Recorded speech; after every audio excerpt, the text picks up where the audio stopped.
This person asks, what brand is your wood stove and what are the pros and cons of it? So this little guy is a dwarf 4 kilowatt and it's from tinywoodstoves.com.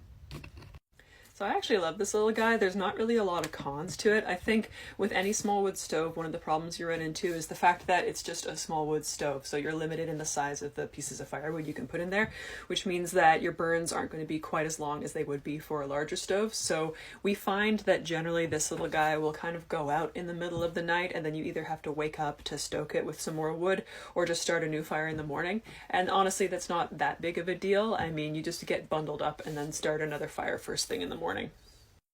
The one thing that I will say is my only official complaint for this thing has to do with the design of the firebox itself.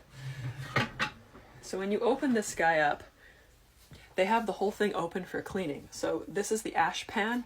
It will catch all the ashes from the fire and they fall down there, and then you can take this out and then get rid of it, which is great because a lot of stoves don't have this, but because this little section is open when you open the door just to put firewood in, it lets a lot of ash out, which falls all over the hearth and then makes a major mess in the wintertime. So I find that I end up sweeping and cleaning the hearth area to try to keep it clean, which, I mean, really, when you're using a wood stove, that's just kind of a fool's errand, I think.